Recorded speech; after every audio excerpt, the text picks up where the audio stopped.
Welcome to the Smart CEO Smart Chat. I am Kyra Hardwick, and I am thrilled to be here with you. Thanks for tuning in. We hope that this episode will be an incredible influence on the way that you do the work that you do every day.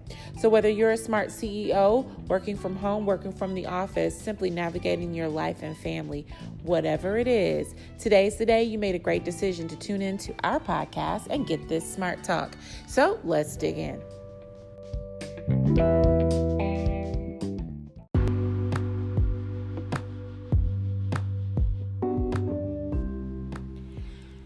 Hello, and welcome back to another amazing episode of the Smart Talk podcast. The Smart CEOs are here. I am Kyra Rénel. I am the founder of the Smart CEO Community and the CEO of the Kyra Company. And as always, I am thrilled to be here with you, bringing stories from amazing CEOs that are doing amazing things in this world. And oh my goodness, we are fully loaded today. So let me just tell you, we're going to have a conversation about community, impact, and mission-driven leaders. Now, I will say this, I can't wait to start unpacking these stories with these CEOs that are officially alumni of the Smart Capacity Builder Accelerator. They're the class of 2026. I am super excited to bring them to you today. So let me get started with my intros. All right, first up, I am going to introduce the Fallon Blackmon, president and managing partner of the Real Insurance Lady. Fallon is, first of all, I don't know if we call it second gen Fallon, but you can tell me later. But I'm super excited. It's a national insurance powerhouse specializing in ACA enrollments and healthcare access.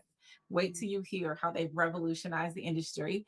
She's a Baylor University alumni. Fallon helps lead an industry-defining agency that has grown from humble beginnings into one of the country's leading Obamacare enrollment firms, serving thousands nationwide. Fallon Blackmon, welcome to the Smart CEO podcast. Thank you. Welcome. All right. Not stopping there, Tedarial Edwards. He is the CEO of NMLD Towing. That means no more locked doors. I love that. Simplify things for us. Listen, that's what we want. Yeah. We want that. I love that. Serving the Charlotte market, North Carolina, specifically locking down things or unlocking things in the Charlotte market. Founded in 2013, NMLD offers light, medium, and heavy-duty towing, roadside assistance, recovery, and impound services, all with upfront pricing and certified professional staff.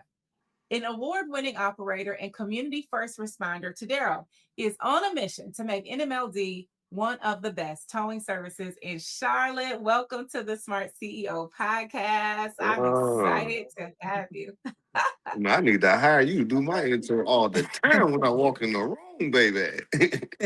We can do that. Listen, this is good stuff. Okay, wait, we've got more. So we've got Jason and Ahmyah here with us. And so Jason Cumberland and Ahmyah Smith, I'm going to introduce specifically, I will say Ahmyah, who's been tasked with the responsibility of leading in this cohort.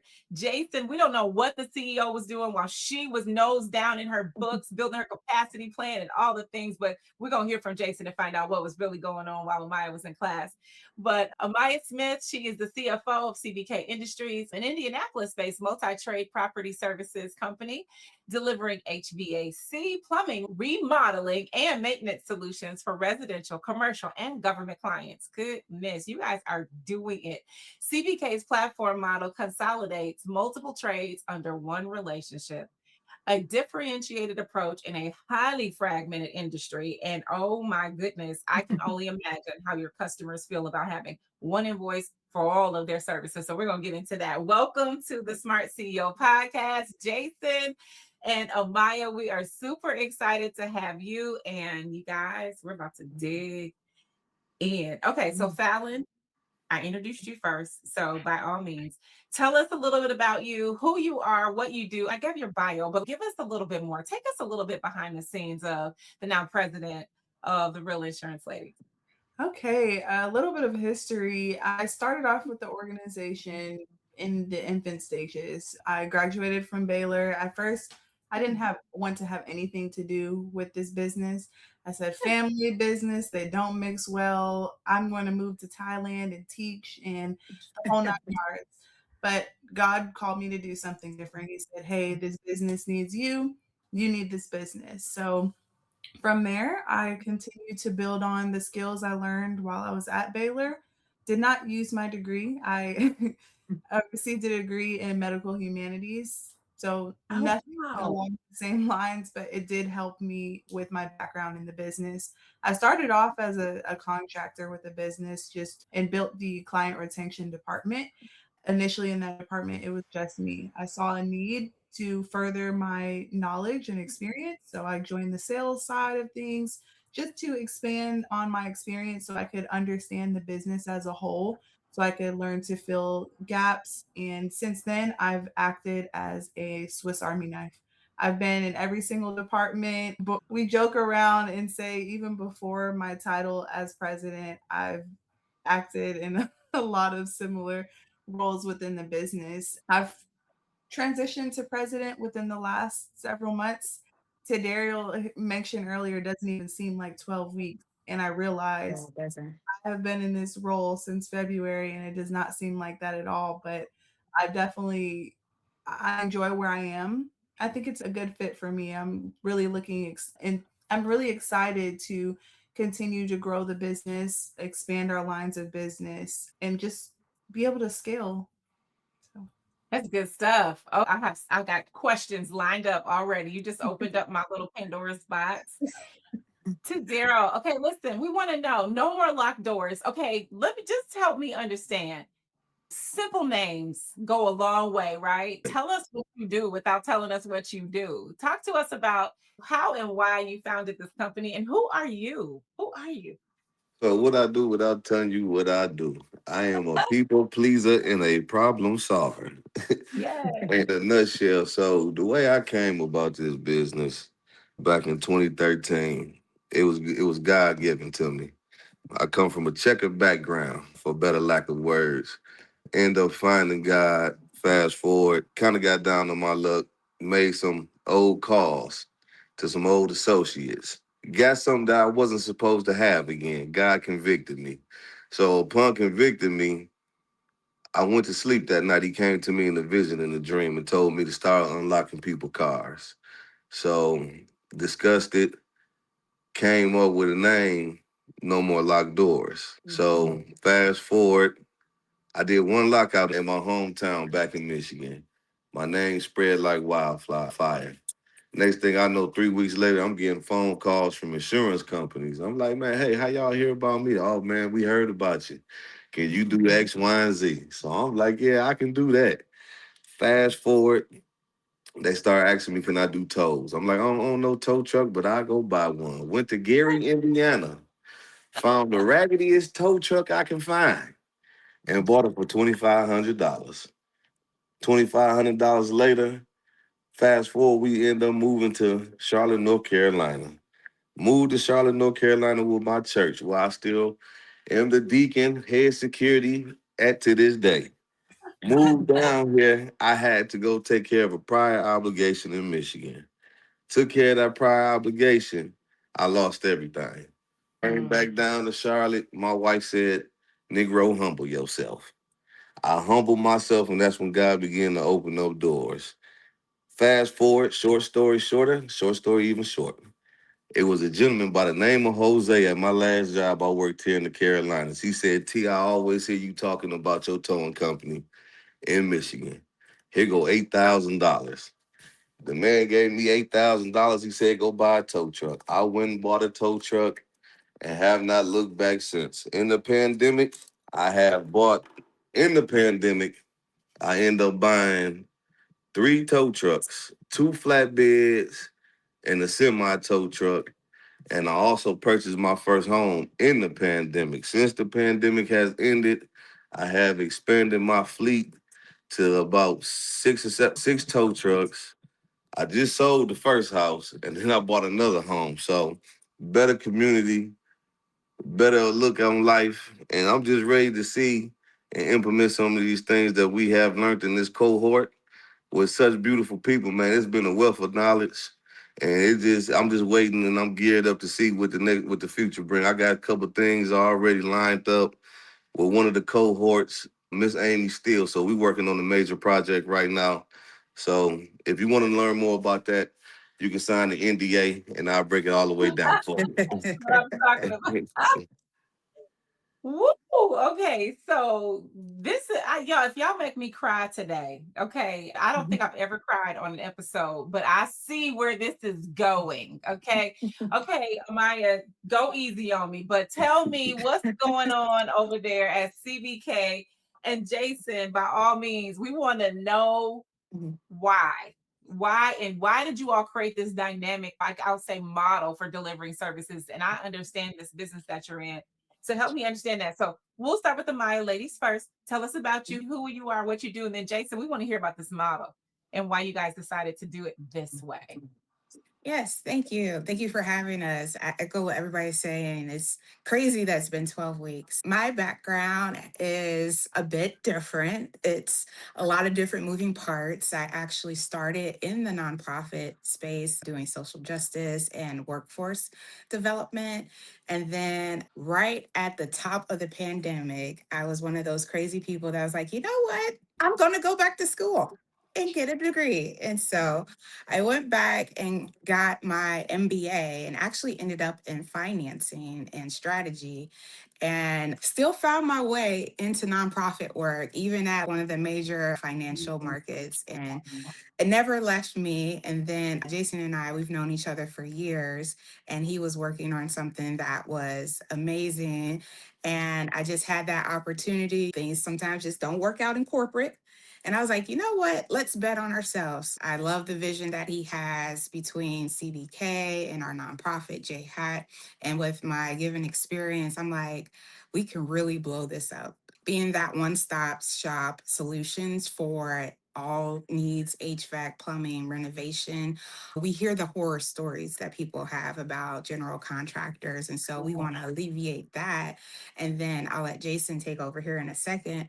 But also we want to build a holistic ecosystem, right? Because we know that the skilled tradesmen, they're at a deficit. We need more. We need people that understand the different trades. And we want to really push that you don't have to pick either getting your degree or going into trades, but you can really marry those two with the model that Jason came up with. So I guess I could turn it over to you now. You want to let them know the secret sauce? Not too much of the secret sauce, but a little bit. You know what I'm saying? Just enough that we don't need an NDA, right? Because we know this is how we get down. Listen, we about to come to tea because we got some things with Dr. Amy too. So we gonna have Okay, to put a get little under that sprinkle on it. Hey, we NDA. can say clock it. Clock it. Yes, from the visionary, Jason. Let's hear from you. Yeah, basically my background is mining engineering. Like I said, I'm a third generation coal miner.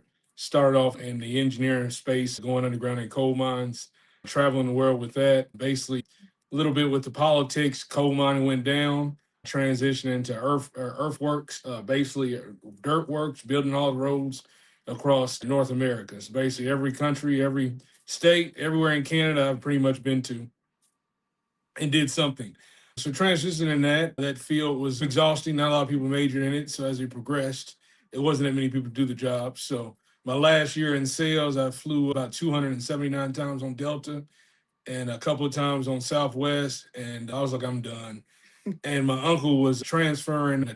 He was retiring, giving up his business. And I said I was smart enough to do it. And I came back home and I took over his HVAC company. Before taking over the HVAC company, I always wanted to start a nonprofit to get inner city youth into the skilled trades. Because amongst this time traveling the world, I'd be on roads all over California and New York City. And these individuals have rap sheets just as long as anybody in my neighborhood. And these guys were all making well into six figures, 150, 200,000 operating cranes. It just was opportunities we never knew about. Yeah. So I tried to do it, like I said, like on the internet, tried to do it kind of not in the field, and it just didn't work out. So when I took over my uncle's HVAC company, I said, hey, I got to do this for us, and I got to build this company up so I can hire more people on. Because going around trying to beg people to hire our people is one thing, but if I can give them a solid foundation and give them the skill set, give them the licenses, then it's very hard for them not to get the job at that point once they leave us. So kind of expanded from HVAC to plumbing to home remodeling to roofing, just to bring on more. I didn't really have the idea of making this company this big, but I did more opportunities I felt like I give to youth. So we always have youth. We teamed up with several high schools. And like I said, along the way, I kind of heard that one of our pastors say, if you can't sell what you're not using. So that kind of hit me. And also in a meeting, I heard a young individual say, behind every good nonprofit is a great for-profit. So that's kind of what we're doing at CBK. We've built a great for-profit that has allowed for our nonprofit to do a lot of things that other nonprofits haven't done, like I said, in this short span of time. We've made phenomenal moves. Have the summer camp kicking off this summer. Got about 50 applicants. It's pretty much funded through all our hard work, through donations and corporate sponsors. We're moving pretty fast, so like everything. We're enjoying it, and I'm loving it and loving every minute of it. I am like, y'all can see me, my toes are like dancing underneath my desk because I can hear it, see it, feel it. I got collaboration, ecosystem stuff weaving in my brain. I'm super excited about what you guys just shared. So CBK where's your headquarters? Indianapolis, Indiana. Indianapolis. And then Fallon, where is the Real Insurance Ladies headquarters? Houston, Texas. In Houston. And Tedarial, your headquarters is in Charlotte? In You know Charlotte. it. Yep. So listen, and you're a fellow Michigander. I'm a fellow Michigander as well, just so you know that. Yes. What part? Must you ask? Detroit. What of them? She said, no. Kalamazoo, South Haven, Battle Creek, Grand Rapids, in that area. Fantastic. So Yeah. Michiganders love Michiganders, but I'm loving the fact that Charlotte loved you even better, right? Yes, The they way did. that Charlotte responded to the work. Okay, so listen. So as I'm digging into this, the basis of all of it, I know you all heard the thread and y'all have been together. So this is like a treat for me because my team's been driving this work. So they know you all better than I do, but this is my time to dig in. Fallon, one of the things that I know that the Real Insurance Lady holds really close is the commitment to community. Do you want to speak a little bit about how you all leveraged your love for community as a part of the business model? Do you want to speak a little bit to that? Absolutely. It's very interesting listening to everyone's shift and where they started because the Real Insurance Lady started in a 2-bedroom hotel suite in a very small town outside of Texas with 6 people operating and eating off of a hot plate. I was not there, luckily, during that time. I came right after, but we were in the community. We were dead smack in the middle of the community that we were focusing on outreaching to. We, compared to other agencies, we are the only ones who meet people where they are. We go to places where other people will not go. And that is what has made us different. It's not just about serving the underserved population. It's about providing them with access and education to something they need and they don't know that they need it. They don't know it's available. And that's something we've stuck to. Our model is all about having feet on the street, excuse me. Yeah. We like I said, we go to the projects, we go to areas that average people just cannot go and other people are not receptive to them. Our approach, we treat people like family. We don't come around with the super salesy, corporate-y pitch. If I see someone who needs help or looks like they would like to hear about what it is, we approach them, like I said, like their family. Hey, those are some nice J's. I just saw that they just came out. I think that's really what has set us apart. In all of the conversations we've had with various insurance carriers, Blue Cross Blue Shield, Ambetter, United Healthcare, that is what has set us apart. And they have always been enamored with the fact that we've been able to do it because some of them even have agents within their businesses and they just can't replicate it. They can't do it. And you're selling insurance. We're talking about health insurance, right? That's the service, right? Yes.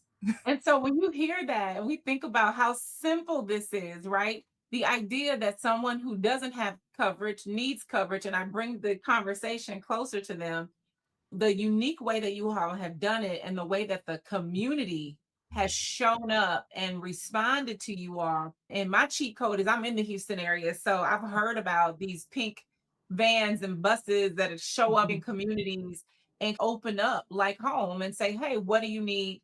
Let us get you what you need. So if you think about there's just kind of like the cavalry of support that comes into communities when you all are taking people on a journey to get insurance, like health insurance, so I can go to the doctor, so I can get basic care, right?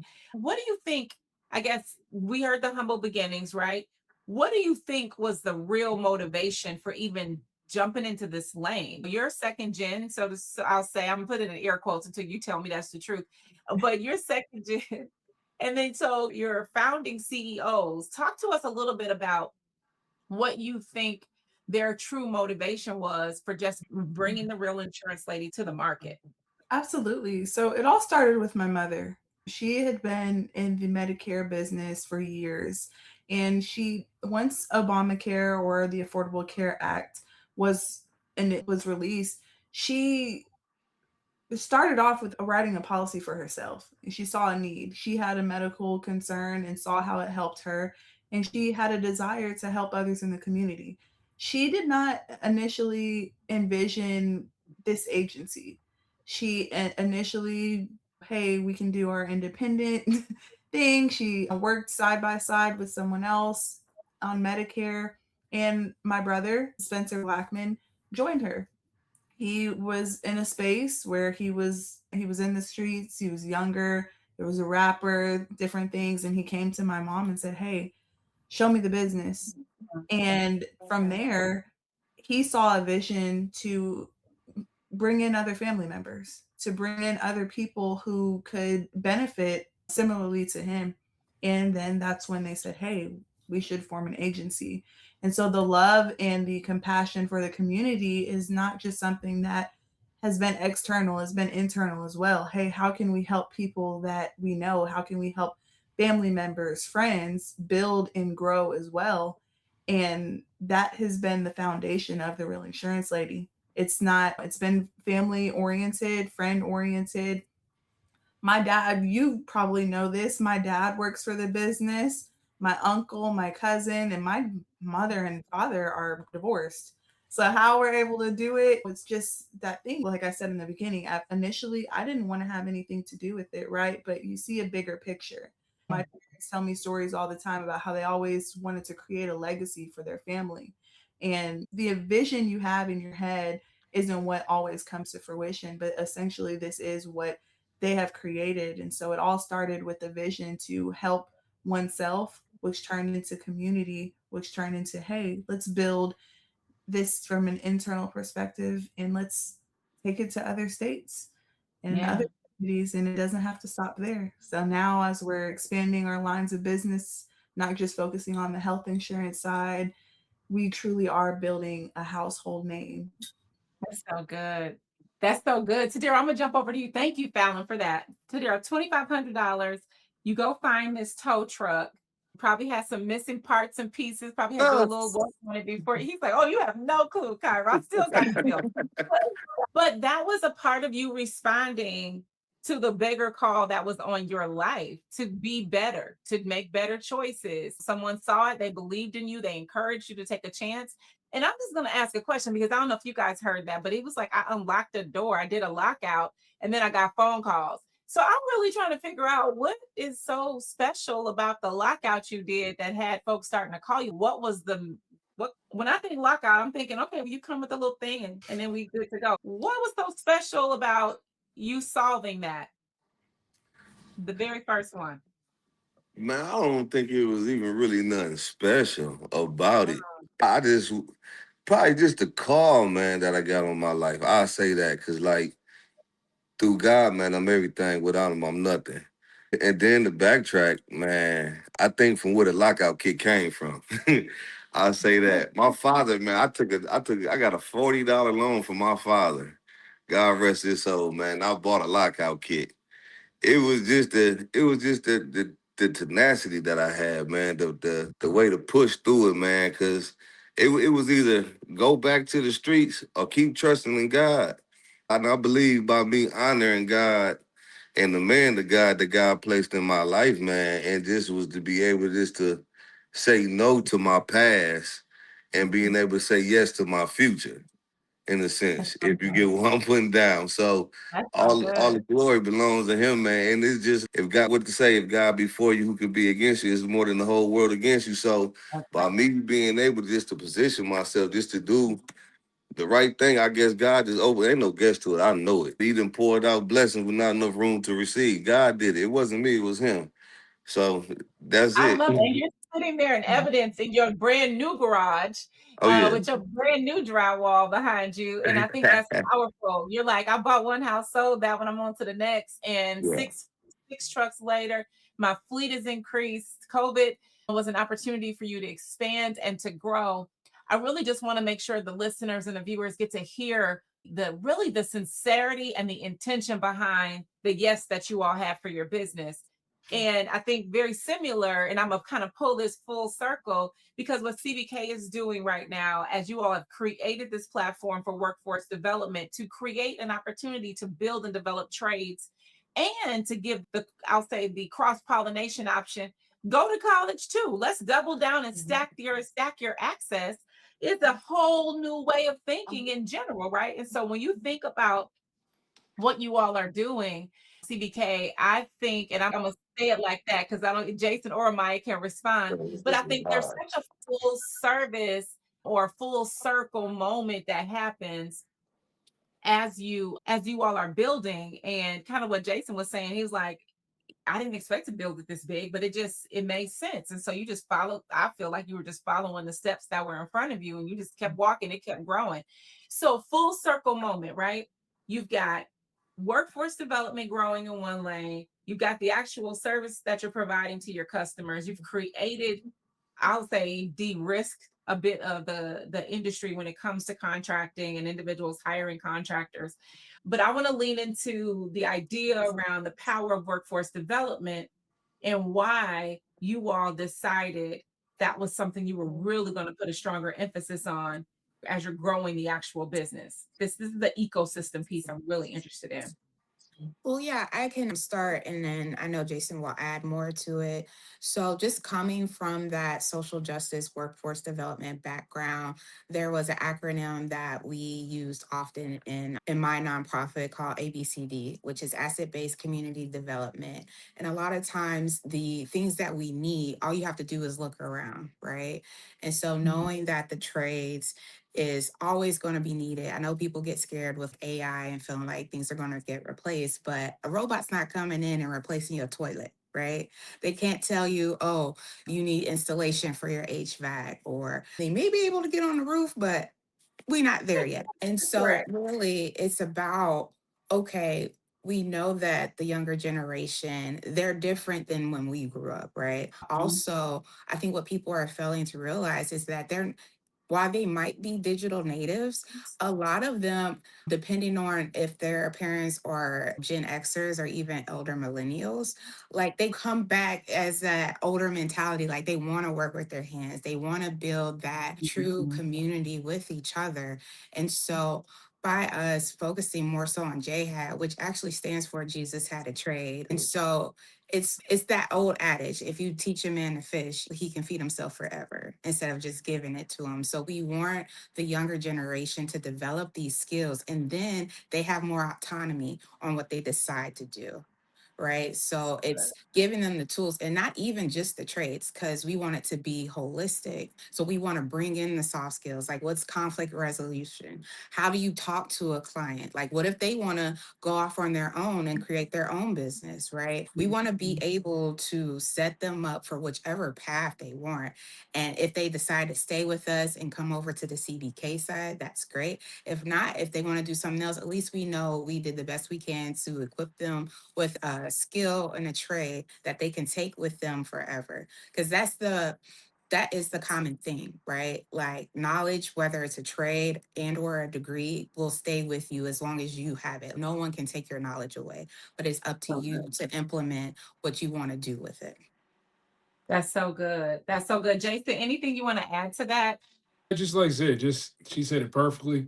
But it's more or less kind of my whole idea behind what Jesus Had a Trade and being community based is everyone talks about building back Black Wall Street. And every time we have these conversations and we're in the rooms, and it's like I said, NAACP dinner, just whatever, I always hear these conversations. I always ask, tell me, how many Black plumbers do you know? How many Black HVAC companies do you know?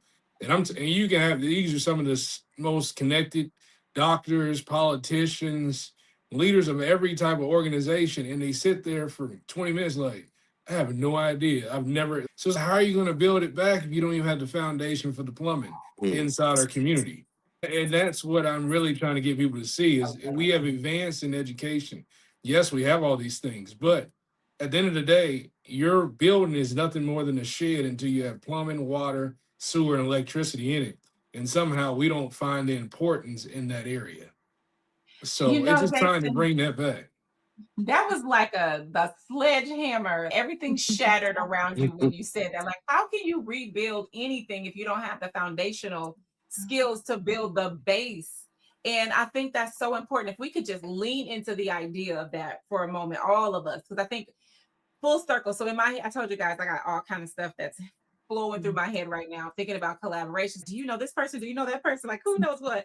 So one of the things I'll share and is in addition to the Kyra company, to your point, behind every for-profit is a fantastic nonprofit. So we've been running a nonprofit for the last almost 17 years called Imagine Excellence. And so ideally speaking, we run a workforce development training platform. So we have a new program called Springboard. I'll share more with you all, but it is specifically around that. And so we did a tour with one of our potential partners yesterday or day before yesterday. I was walking through their site and they're training on solar panels, HVAC, EV infrastructure, and all these other things in between. And you start thinking about how much more vitality that provides someone that can have a variety of options, right? Even when you think about, and Tedarial, I think about like the mechanics and the drivers, the licensing, right? That you get your CDL license, you can take that and parlay that into so many different verticals in the transportation industry. And of course, Fallon, we know that you all are equipping and empowering people with the ability to sustain life, right? With insurance and coverage. And so if we take all of that, knowing that if we have infrastructure that is foundational, we can build on top of that.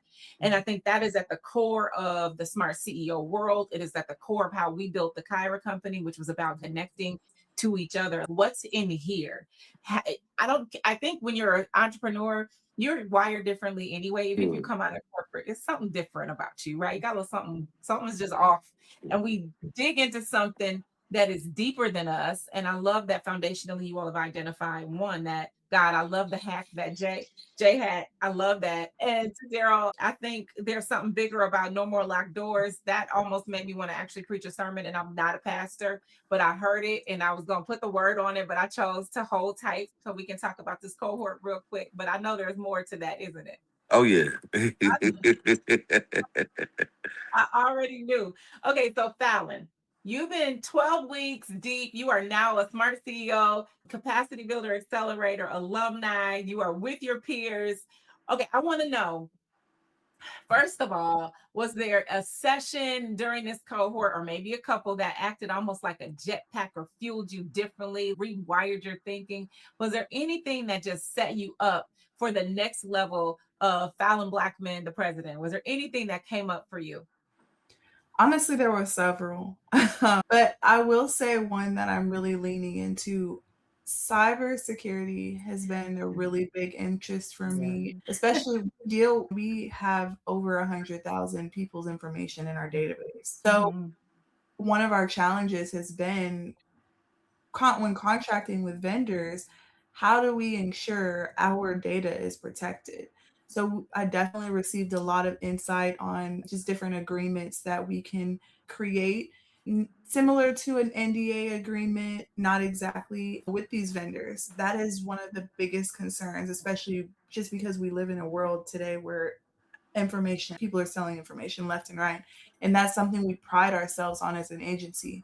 None of our leads are bought. We have over 60,000 leads in our system and over 100,000 clients in our system, and not one person we bought from another company. So that's very important to us.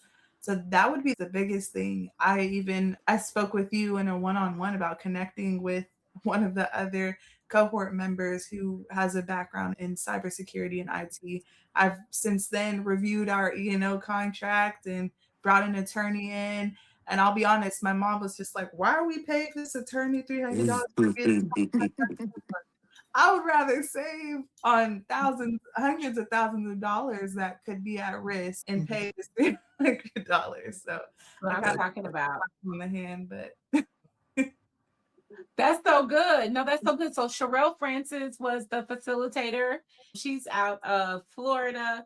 She runs a company called iLeap. And then Avis Yates Rivers came in as your subject matter expert. I'm telling you, you guys Yeah. had the best of the best. Let's be very clear. And they offered you assessments and then risk mitigation strategies. So you had not only did you get exposed, you've taken action, Fallon, but then you also have access to the resources ongoing because guess what? Our facilitators and SMEs, they're in the community. So as long as you're in the community, you have access to everybody. So you keep building. That was big. Okay, so when she said cybersecurity, what was the thing that put the jetpack in your back during the cohort? Was there any particular It was one was that class right there though too. As far as like leaking of your email information, man, how it was leaked on the dark web, man. Because I know it's been several times I done got alerts or whatever, but I really just didn't pay no attention to it. But when Miss Rivers came in at the end of it and really put that stank on it and was like, look, this what can happen, da. Like my cohort said, man, you could be sued for hundreds of thousands. Like, I mean, I don't deal with a whole bunch of client information, but I do deal with it. So when we take credit card payments or whatever, a lot of that stuff goes to my email or to the cloud or whatever, man.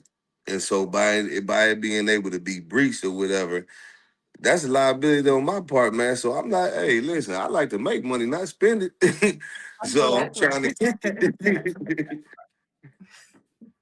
Y'all are on it. And it's about checking your vendors too. So there's an accountability and a service level agreement with your vendors. Same thing for you. I know on the AI side, we went into a corporate contract with a major insurance finance company.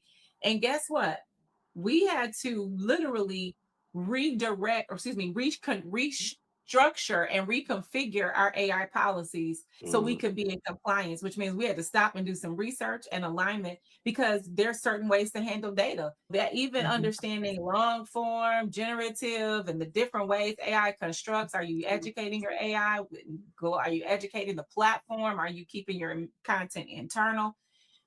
They want to know that if they do business with you, that you're not going to increase their risk. They want to know that you, super specialist in your area supplier, you can handling us. So that's a big deal. Okay, CBK, let's talk about it. What was the session or what was the topic or area that you got, I'll say, that kind of created that whole energy around, okay, we got to take action on this. What was the jetpack that you experienced?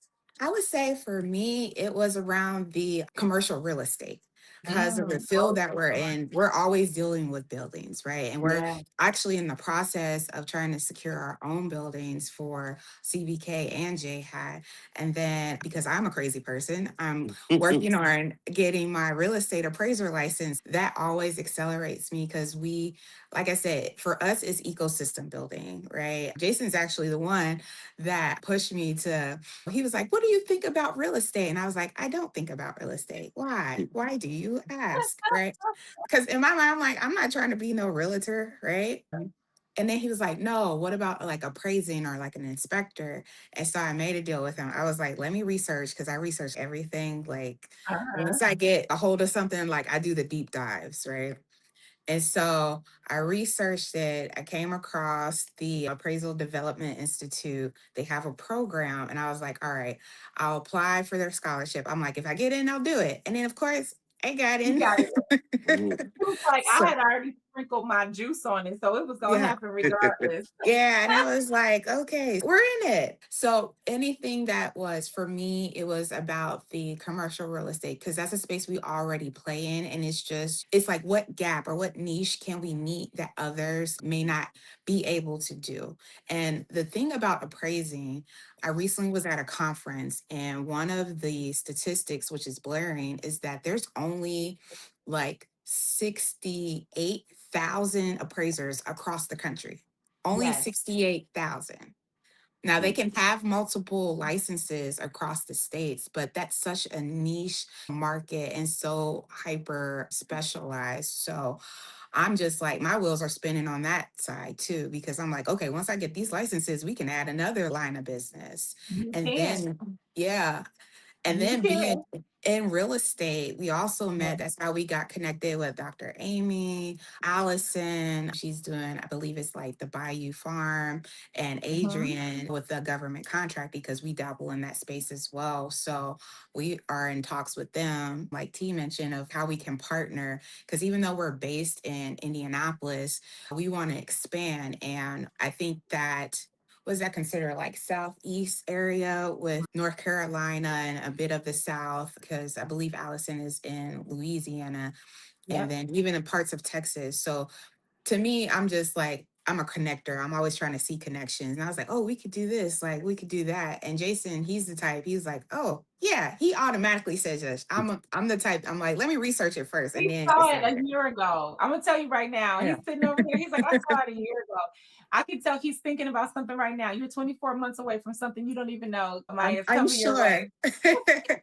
He's just, yeah, we need to fund this. And I'm like, why though? Right now? Yeah. And he's like, Yeah. yes. And I'm like, okay, Yeah. whatever. But Yes, it turns out great. And that's why we have all of this traction.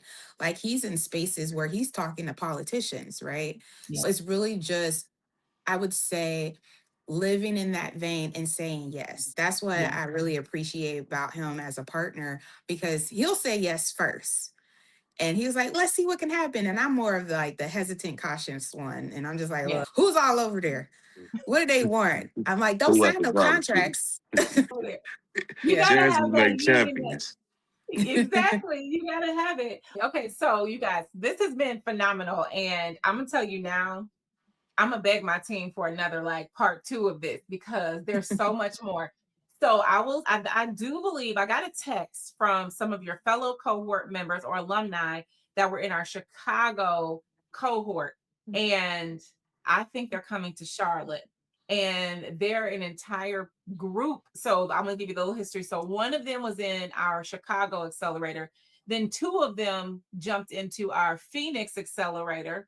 And then the 4 of them were at our Smart CEO conference. They have formed a partnership. They've all known each other, but it's all real estate, appraisal, brokerage, construction, general contracting, and architecture. So I will make sure you guys meet them. That's number one. Perfect. Every one of you all need to meet them. But beyond that, there's some other folks I want to make sure you guys are connected to. So we'll see them at Capstone, but this will air after Capstone. So they'll be like, oh, I wonder what happened at Capstone when they hear this, right?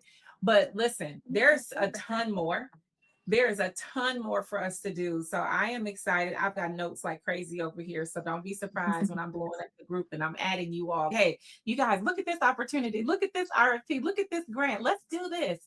That's what this is about. So don't in any way hold back. Dig in. If you see opportunities, if you need that NDA signed, Fallon will call her attorney. Tedarial's going to call the attorney. They're going to make sure we get paperwork.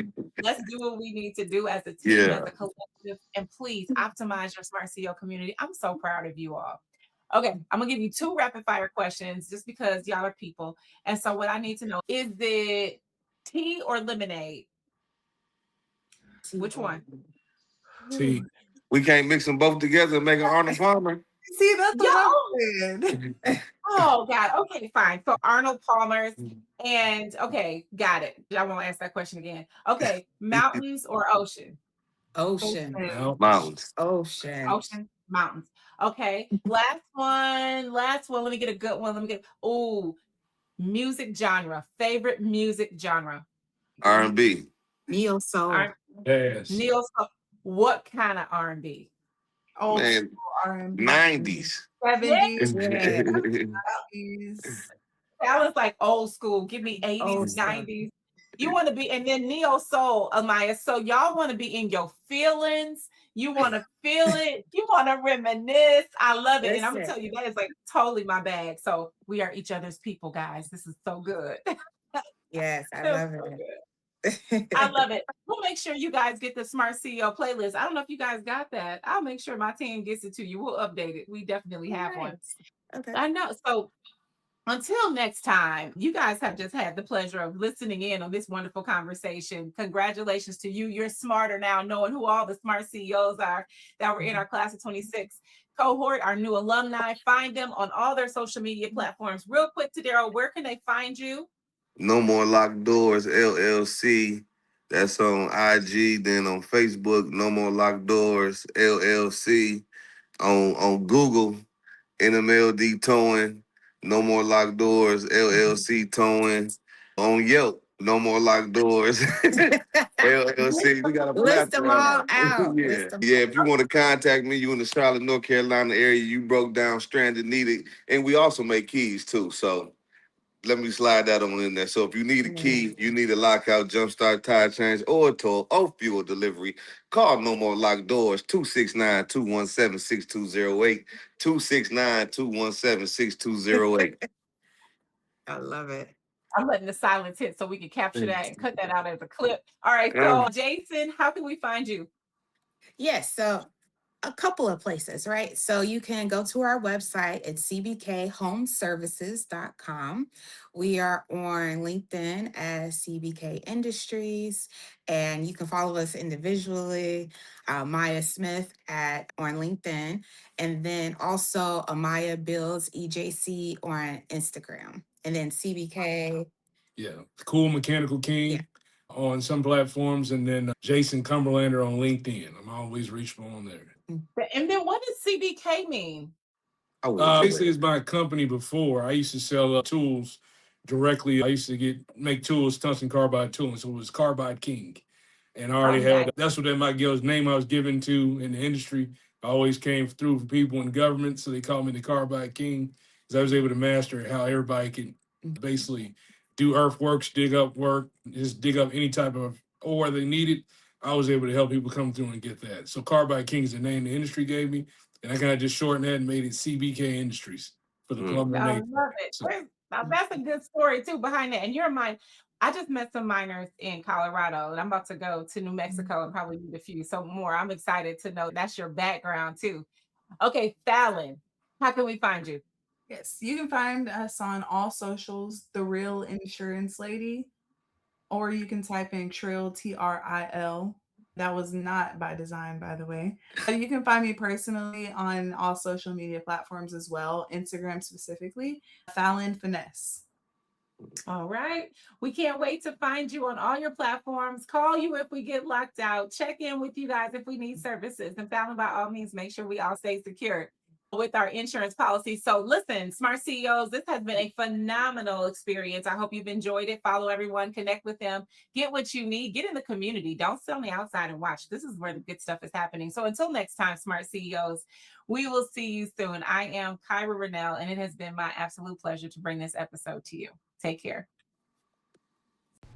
Thanks for listening to Smart Chat. Smart CEOs, you are on your way. We hope this episode has been fantastic for you. We are excited that you were here. So here's the deal. Follow us on all of our social media, look up the Kyra Company, and join us on all of our private platforms. We invite you to join our private Facebook group at the Smart CEOs. Jump in, join the conversation, and learn more about what we can do every day to grow our business and grow our community. Thanks so much for joining us. We're excited that you were here. Once again, I'm Kyra Hardwick, and you know it. I was thrilled to bring the Smart Chat to you. Take care. Talk to you soon.